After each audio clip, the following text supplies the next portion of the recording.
Tasty aloo paratha બનાવવા માટે સૌથી પહેલાં ફિલિંગ માટે બાફેલા બટાકાને છીણી લેવાના છે અને એક બાઉલમાં લઈ લેવાના છે.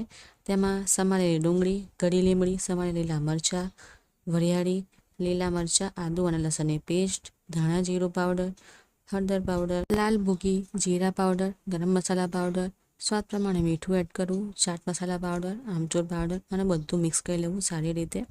થોડા લીલા ધાણા નાખવા અને પાછું બધું મિક્સ કરી લેવાનું સારી રીતે. આપણી ફિલિંગ તૈયાર છે, તમે જોઈ શકો છો. હવે રોટલી માટે ઘઉંનો લોટ આપણે થોડો હાર્ડ તૈયાર કરી લેવાનો છે. તેમાંથી એક લુઓ લઈ નાની રોટલી વણવી, ફિલિંગ લઈને રોલ બનાવી નાનો રોટલીમાં મૂકવાનો છે અને સારી રીતે એને કવર કરી લેવાનું છે. લોટ વેડીને પરાઠા વણી લેવું. તો આપણો પરાઠો પણ તૈયાર થઈ ગયો છે. ગરમ તવી પર પરાઠાને ઓઇલ કે ઘી લગાવીને બંને બાજુ એકદમ ગોલ્ડન બ્રાઉન થાય ત્યાં સુધી સરસ શેકી લેવાનું છે બંને બાજુથી.